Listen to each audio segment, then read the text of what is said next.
تعالوا بقى، الجو حر مش عايز اكل مسبك وعايز اكل كده خفيف الولاد يحبوه. تعالوا نعمل اكلة خفيفة وسريعة وصحية وطعمها تحفة واقتصادية، وفوق كل ده في حلة واحدة بس. ومش هتاخد منك اقل من نص ساعة، نص ساعة يا تلت ساعة وهتكون الاكلة كلها جاهزة. لو دي اول مرة بتشوفوني، انا اميرة بكري، لايك بقى جميل زيكم، ويلا بقى نشوف الوصفة بتاعتنا. انا هنا كان عندي ربع كيلو من الكفتة جاهزة. انت لو مش عندك الكفتة جاهزة ومتحضرة في الفريزر عندك، هتجيبي ربع كيلو من اللحمة، هيكون عليه 75 جرام من الدهون. هتضيفي عليهم بقى بصلة وحبة فلفل مفرومين، وهتصفيهم من المية مع فلفل وكزبرة وكمون وملح وبهارات اللحم، بهارات الكفتة. تمام.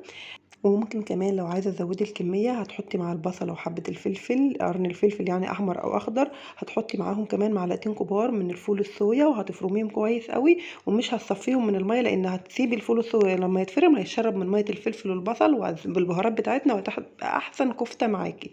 هتمسكي بقى في حبة مية او زيت، وهتكوريها كده وتصبعيها الشكل اللي انت عايزاه تعمليه، وهتحطيها كده في حلة. ولو الكفتة ما نزلتش دهون زي كفاية، هتحطي معاها شوية زيت بس عشان ما تلزقش منك، وهتحمريها بالشكل اللي انت شايفاه ده. هتهزي الحلة معاكي كده، هتتقلب معاكي لحد ما هتاخد معاكي اللون الجميل اللي انتوا شايفينه ده. وهتبتدي بقى هتزودي على الدهون اللي نزلت من الكفتة شوية زيت صغيرين، وهننزل عليهم بقى ببصلة متقطعة تقطيع صغير. تمام. وبعد كده هننزل بالبصلة دي بقى على الخضار، اي خضار عندك. انا حطيت بسلة وفاصوليا وجزر وبطاطس، بس لان الخضار ده متجمد هسيبه كده لما يفك كده من التلج. وهاجي نازلة عليه بحبة او اتنين من الفلفل الرومي، مقطعوهم برضو تقطيع مناسب مع الخضار بتاعي. وهقلب كده تقلبتين، وبعد كده هنزل بالبطاطس اول ما الخضار بتاعي يكون فك من التلج بتاعه كده.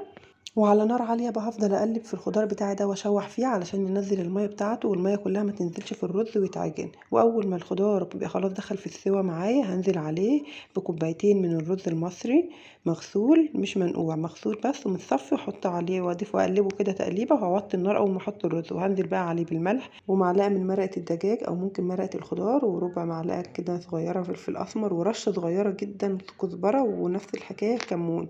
وهقلب بقى الكلام ده كله مع بعض كويس اوي لحد ما التوابل تتقلب كويس مع الرز. وكمان هبقى موطيه النار على الرز عشان يتشوح كده ويتفلفل معايا.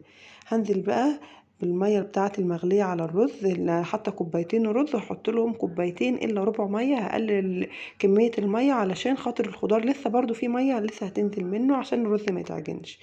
وهسيبه اول ما يغلي غلوة كده ويتشرب، هيتشرب زي ما انتوا شايفين كده. هأديله تقليبة وهدي النار عليه خالص زي الشمعة، وهسيبه ما بياخدش تقريبا 7 دقايق وهيكون استوى. اغطي عليه واسيبه 7 دقايق زي ما انتوا شايفين. الرز استوى ومفلفل وريحته عايزه اقول لكم بجد رهيبه.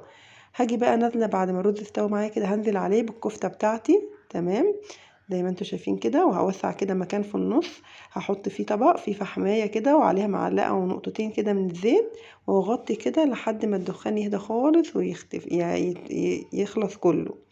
وبعد كده هغرف بقى، وهتاكلي احلى رز مدخن مع كفتة كأنها مشوية على الفحم. بجد اكلة لو جربتيها مش هتبطلي تعمليها. اصلا انا عملتها مرة بالصدفة، كنت جاية مستعجلة وكنت بدور على اي حاجة اعملها وفي نفس الوقت تعجب الولاد بقى، ومش لسه هطبخ واسبك وهم مش هياكلوا الاكل ده في الاخر.